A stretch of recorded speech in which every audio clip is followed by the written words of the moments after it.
哦，这是前世吧？あの時の両親は他都没俺を有参加心配し葬礼。ていたのだろうか。彼らが死ぬ間際、俺のことをどう思っていたのだろうか。真実はわからない。そして俺は葬式にも出ず、両親の骨も拾わず、何をしていたのだろうか。あの時の俺は悲しいと思うほど両親を愛してなかった。でもせめて葬式ぐらいは出ておけばよかったんじゃないか。死に顔ぐらい見ておけばよかったんじゃないか。至少这回他可以捧到保罗的骨灰了。かばうなら俺みたいなまがいものじゃなくてノルンとアイシャだろ。他还是不觉得自己是。じゃないか。4人も置き去りにしてどうすんだよ。お前の一番大切な相手じゃないか。これから先どうすればいいんだ。教えてくれよパウロ。お前は本当に頼りになる息子だ。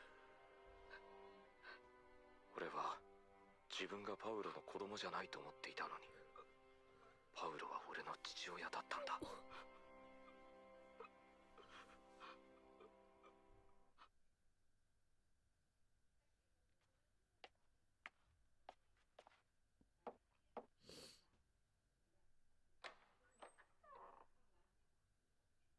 ルディ、いいですか？天哪，鲁迪现在真的像保罗一样了。気分転換に这个私と憔出かけ悴。ませんか？ほら、この街はまだまだ面白そうなものがありますし、先日のようにまた一緒に見て回りませんか？いいえ、そんな気分では。そうですか。すいません。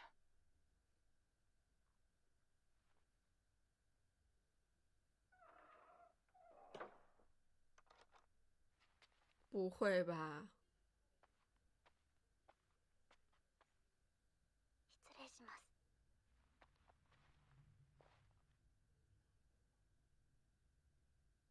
鲁迪连衣服パウ都还没ロさんとジェニ换ス，さんのことは一直做到残念でした。现在。私もブエナ村で一緒に暮らしていた時のことはよく覚えています。私にとって一番幸せな時期だったかもしれません。冒険者をしていると身近な人が死ぬことは珍しいことではありません。辛さはわかります。私も経験がありますので。嘘つかないでくださいよ。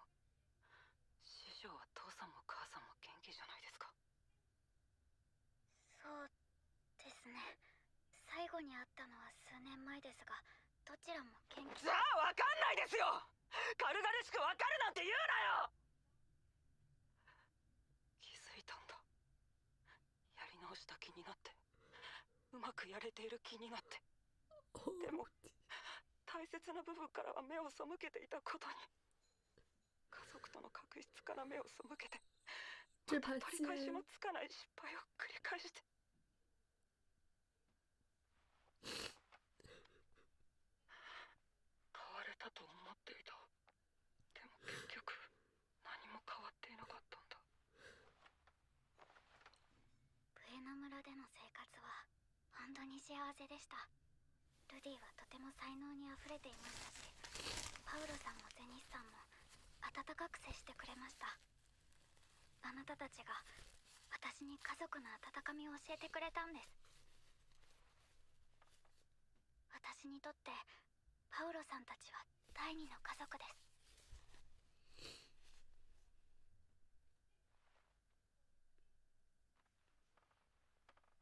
だからあなたと悲しみを分かち合いたいんです、ルディ。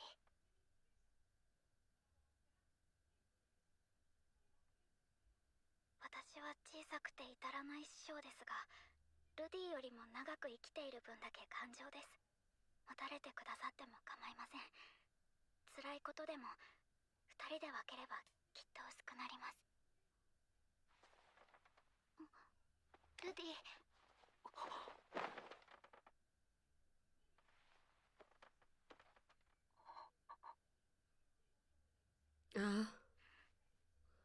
在这个时候吗？大丈夫。今は私に任せてください。陆地还没跟他说他跟西鲁菲的事情。虽然 Loxy 他本意是好的，但是在这个时候很难评。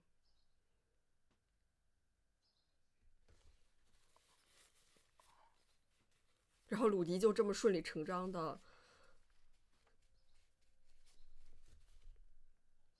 虽然我觉得他根本拒绝不了 Loxy 吧，毕竟 Loxy 是他最崇敬的。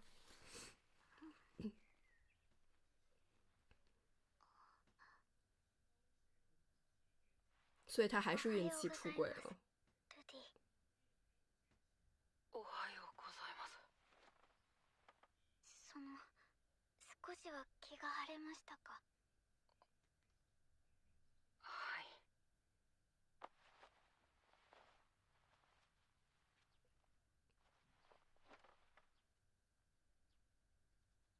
師匠、一つ変なことを聞いてもいいですか？はい。僕はこれからどうすればいいでしょうか？今目の前にいる家族を大事にするしかないでしょう。パウロさんだってルディにはそれを望んでいるはずです。前を向いてください。みんな待っていますから。他还有怀孕的妻子在等他呢。師匠、ありがとうございました。はい。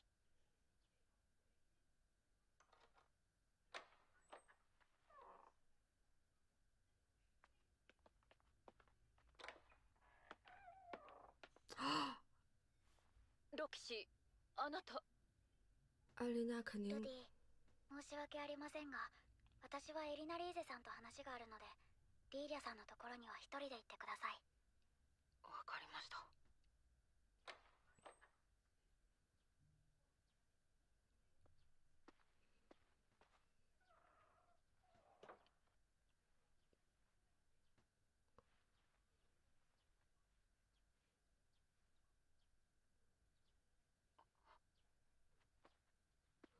リーリャさん。何でしょうか、ルーデウス様。すみません、母さんの世話を押し付けてしまって。いいえ、これが私の仕事です。莉莉娅也很坚强。記憶はないようですが、不思議と体の方は健康です。変な後遺症もありません。そうですか。ということは、記憶を失っているだけで精神が完全に死んだわけではないのか。シェラさんの見立てでは、魔力結晶に閉じ込められたことによる魔力就身体机能应该是没有问题，被冰封。治るんでしょうか。エリナリーゼ様の話によると無理とのことです。私は奥様にはよくしていただきました。旦那様がお亡くなりになった以上、私が奥様の面倒を見ます。俺も应该还是有方法了吧？必要ありません。ルーデウス様、差し出がましいとは思いますが、少しだけ失礼な物言いを許していただいてもよろしいでしょうか。はい。あなたは自分のやるべきことをなさい。やるべきことですか。旦那様もそうおっしゃるでしょう。奥様のお世話は私がすべきことです。そのために私は今ここにいます。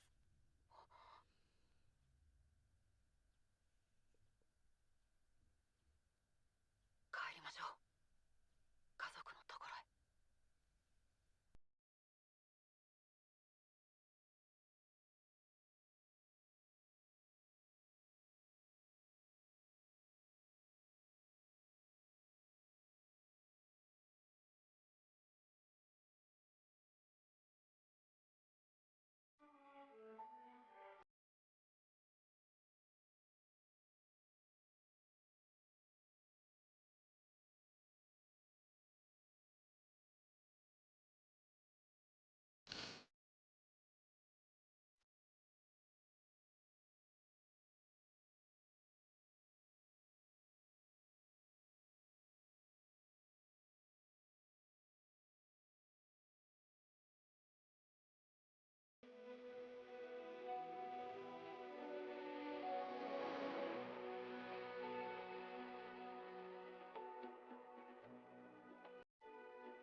どうしました、ルディ？はっきり言う。俺はロキシーが大好きだ。シルフィーとは多少ベクトルの違う好きだが、どっちがと聞かれても答えられない。だから揺れている。シルフィーが好きでロキシーも好きなこの状況に。だが俺はシルフィーにミサオを立てると誓った。それを裏切るわけにはいかない。ですね、実は俺もう现在才说。もうすぐ子供も生まれるんです。だからあまり恋人みたいな感じは申し訳ないんですけど。知っています。パウロさんが亡くなってみんなでルディを心配している時、エリナリーゼさんから聞きましたから。じゃあ他就是ルディが気に病むことはありません。私はルディが弱っているところにつけ込んだだけです。私がやったことなのです。本来なら私みたいなのを相手にしてくれないのは分かっています。怎么会呢？安心してください。私がルディの左手となるのはこの旅の間だけです。ルディはあちらに戻ったら、他甚至都没有说要ください。鲁迪把他也娶过来。せめて何か恩返しをさせてくれませんか？恩返しですか？はい、俺にできることなら何でもします。じゃあ他想跟他去言い訳を冒险聞いて。もらってもいいですか？言い訳ですか？聞くだけでいいですから。はい、わかりました。私、一目惚れだったんですよ。誰にですか？在迷宫里拯救出他的。迷宮で助けてもらった時にですよ。俺に？あの場面では私でなくてもドキッとしてしまいますよ。私の理想そのままでした。他们两个人都感觉对自己特别自ルディ卑の，顔ばっかり見ていました。不一样的自卑。目をそらされてましたけど。それはだって恥ずかしいじゃないですか。ダメだとは思っていたんです。エリナリーゼさんやギースさんもルディなら自力で立ち直るって言ってました。因为鲁迪けどブエノ村で暮らしていた頃を只是在其他人面前看上去像是自己走出来了。いや、もちろんルディには愛する人がいるって聞きましたし、きっとルディが落ち込んでもその人が立ち直らせてくれるんでしょう。でもその人は今ここにいないじゃないですか。なら誰かが助けてあげないとってそう思うじゃないですか。でもエリナリーゼさんもギースさんも放っておくつもりで、リーリャさんはゼニスさんにつきっきりで手が離せなくて、じゃあ私がするしかって思うじゃないですか。だって仕方ないじゃないですか。好きなんですもん。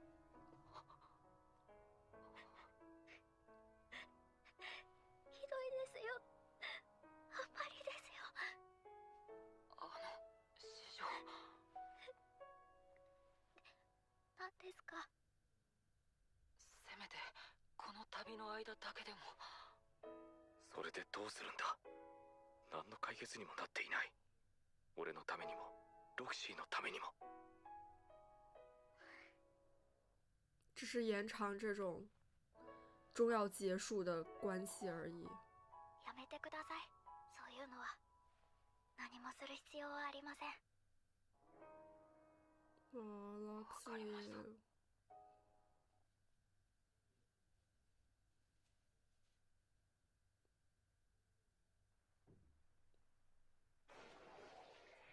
他就是让自己去承担这一切的后果。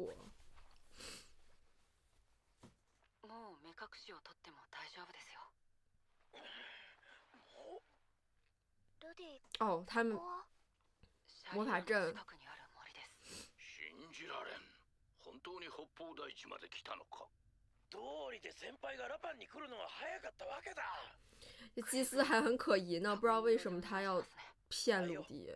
では俺とエリナリーゼさんで先導します。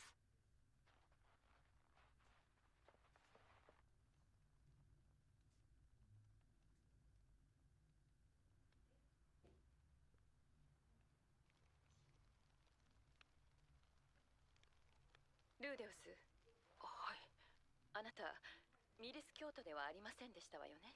就克里夫是那个違います。シルフィもミリス京都ではありませんわね。ええ、そのはずです。私のクリフは敬虔なミリス京都ですわ。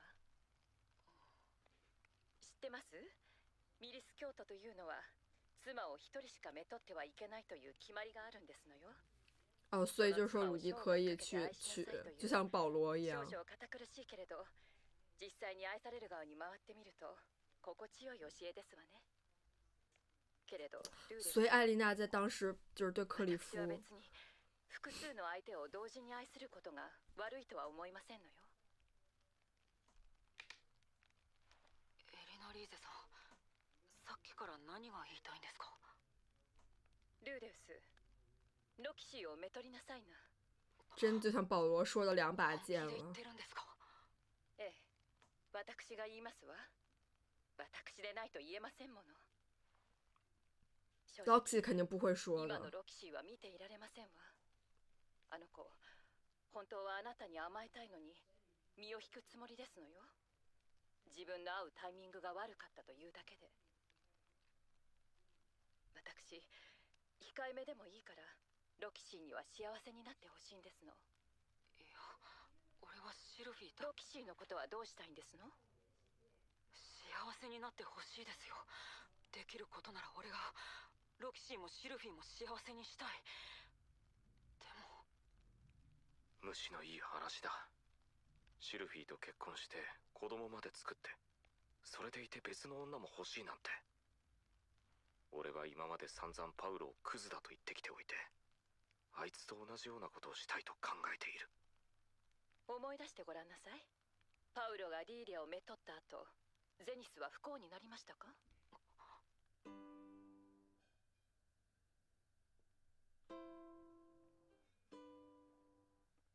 可是事已至此了，不幸也能怎么样呢？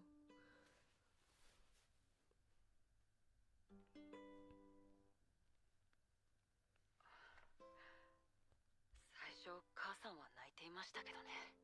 それくらいは仕方ありませんわ。あなたならできますわ。シルフィーとロキシーを同じぐらい愛することが。怎么可能平等的爱？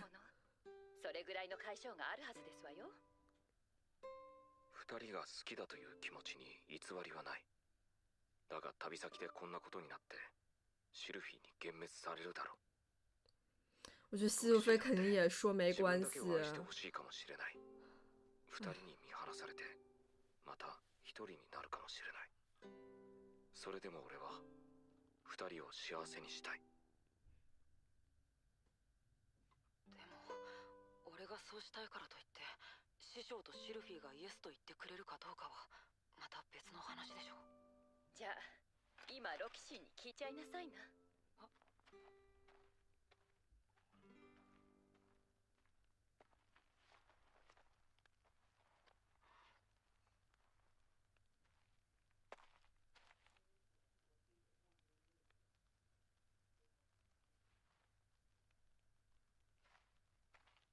話というのは何でしょうか？但是 Roxy 小小的真的很可爱。はい。師匠の教えに何度も助けられました。俺は師匠がいたからここまで生きてこられました。それでですね、俺にはもう妻がいます。シルフィエット・グレイラットという名前なのですが。はい、お聞きしました。何が言いたいんだ俺は。妻はもともとは名字がなくてただのシルフィエットだったんです。はい、そう聞いています。そういうことじゃないだろ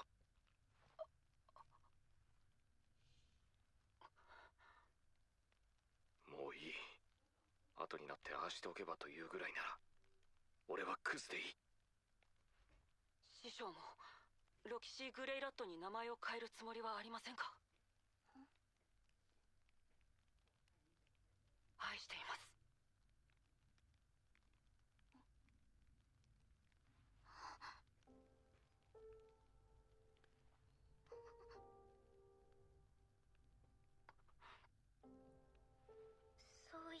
ださるのはとてもありがたいです。でも奥さんの了承は取らなくてもいいんですか？取らなきゃいけないです。ではその後でもう一度聞かせてください。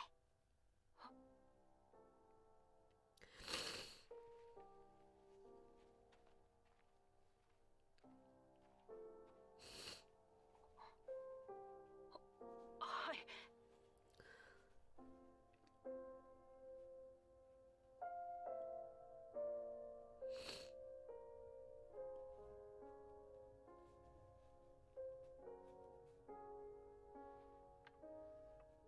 なんだ、同じじゃん。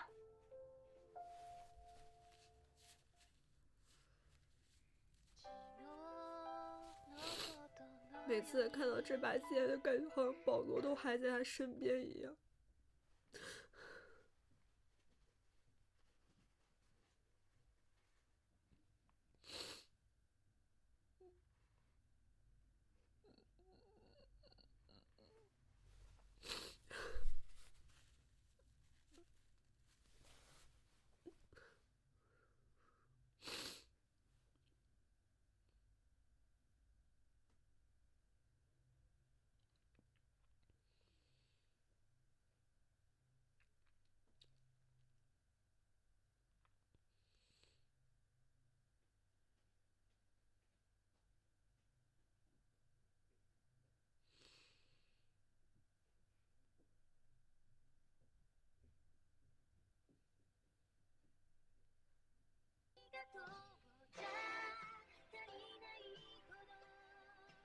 我就很担心诺伦。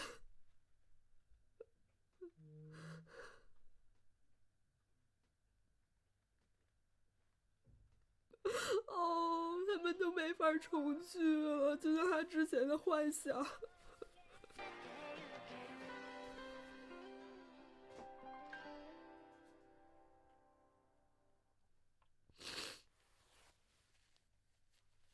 这集看了我心情真的很复杂吧，虽然早就已经有那些暗示和预感，就是五指它本身就会有后宫之类的吧，包括保罗的那个暗示，其实应该也多少能料到，可能 Loxi 怎么说最后还是会加入到鲁迪的家庭。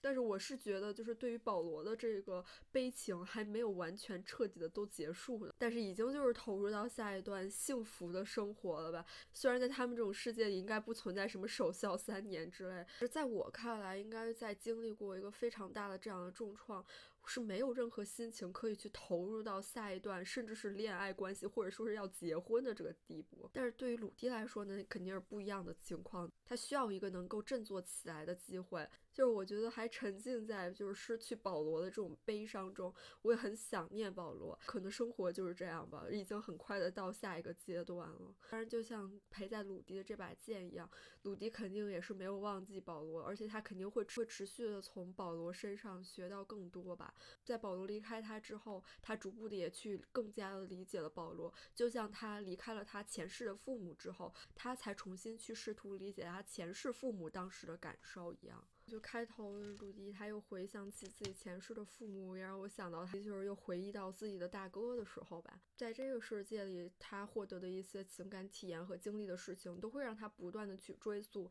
他在之前那个世界，他会想去体会理解当时在他身边帮助他那些人是怎么样的一个想法。这集在开头这部分让我特别心疼鲁迪的一个点在于，这次保罗的这个事情真的让他像是全盘否定了自己在这个异世界从头来过的那个决心。在第1集就说要在这里好好的生活，但是明明在好好生活了这么久以来，虽然也是跌跌撞撞的生活吧，他又因为这件事情仿佛又跌入到了谷底一样。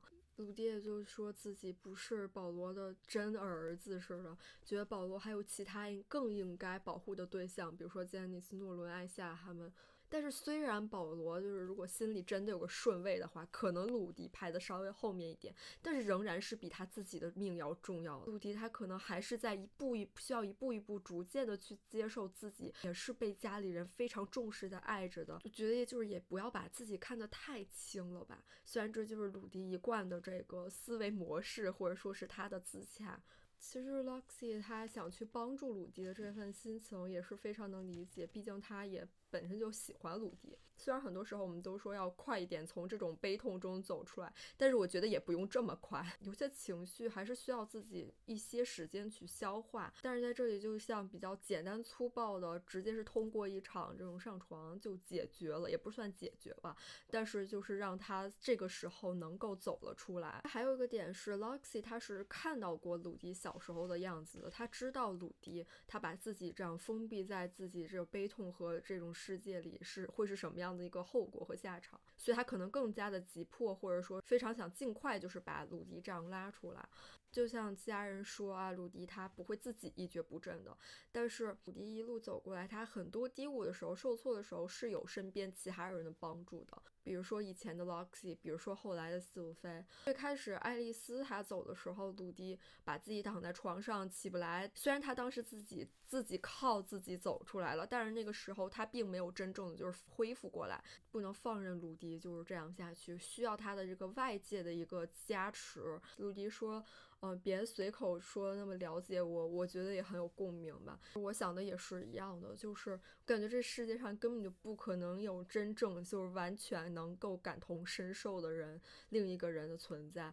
就算很多人他可能跟你的经历或者说是情感体验有着比较相似的感受，但是也无法跟你完全切身的体感是一样的。虽然我知道这是一些比较友好的鼓励和安慰，但是我每次听到这种话，什么我理解你的感受，我是知道这些并不是真实的，就是并不能跟我真的感同身受吧。这也是我很多时候情绪喜欢自己处理，我一般不会去寻求帮助。这一段也让我想起鲁迪之前回忆里他那个跟他来打游戏的朋友吧，他也是好心的说了一些话，但是激怒了鲁迪，鲁迪也把他这样推远了。有时候是一些好心的话，但其实真正的帮不到什么忙吧，最终落脚点还是在自己的身上吧。然后直接就是通过这次上床，然后呢给鲁迪转移了一些注意力，让他就是稍微恢复了一些精神。鲁迪也说自己是非常喜欢 Loxi 的，我觉得他之前他虽然是很崇拜或者说把 Loxi 当做一个神一样这样供奉着，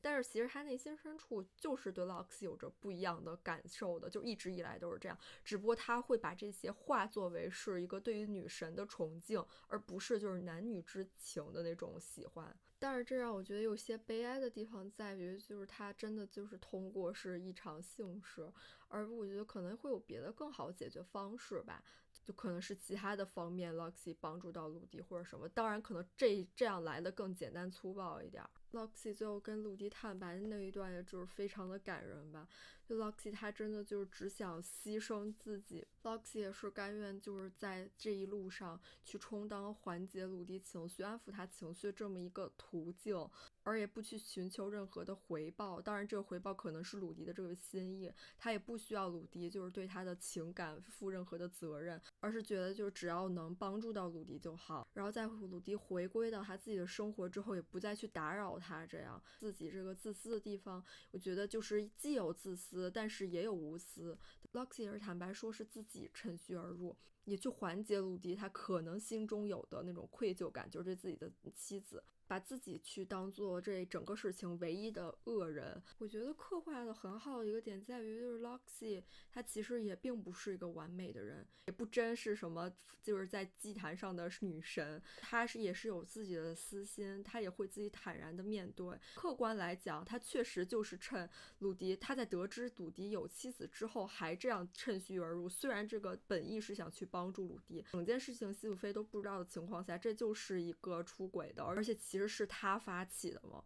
正是因为有了这样的缺陷，我觉得更加让 Loxi 这个人物立体起来了，也是为什么我说心情很复杂，因为其实我觉得也像艾丽娜一样，我也很希望 Loxi 能有自己的幸福。当然如果就是这迷宫里出现来救他的这个人是另外一位可能单身的对象，然后呢他们有一段很好的发展，可能在剧情上看着就会比较顺，不会那么的扎眼。但是这个时候出现在迷宫来救他的就是鲁迪，他就是这样喜欢上鲁迪，他也是情不自禁，就是难以去压住自己的这种情绪情愫的。但是在整件事情他也有考虑到鲁迪的立场，包括希鲁菲的立场，他也让鲁迪不需要去担心什么，不需要去做什么，真的感觉非常的卑微。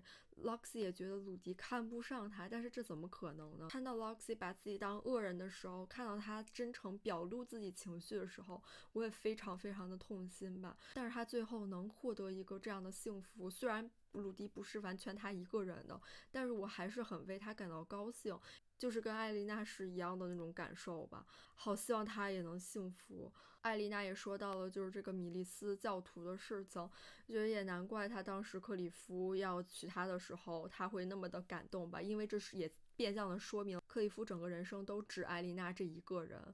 但是詹妮斯应该也是米利斯教徒嘛，但是保罗却在他伴侣是教徒的情况下出轨，我觉得这个性质跟鲁迪和希鲁菲这个还不太一样。鲁迪他的伴侣希鲁菲还不是米利斯教徒的话，等于说在他们这个体系里面是默许可以有就是另外一位妻子的，虽然当然肯定得跟希鲁菲商量，但我觉得如果另一半比如说像詹妮斯是米利斯教徒的话，那肯定还是不能有另外一位妻子的，即使自己不是教徒，毕竟还是要尊重这个伴侣的这个信仰吧。所以说到最后还是没有守住什么誓言吧。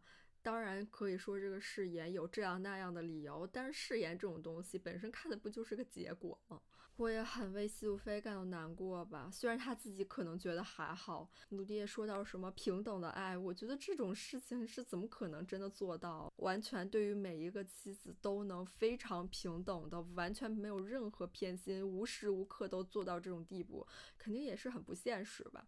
只能说在这样子一个家庭里面，可以不断的去适应这种生活模式，然后呢逐渐在这其中找到一种比较和睦的相处方式。如果真心爱一个人的话，怎么会想去把这份爱就是这样分享出去之类的。我当然就是在他们这个世界里可能就是这样吧。保罗对于詹妮斯和莉莉娅确实也是都非常重视的。无职应该是我看过唯二这种有后宫番性质的番吧。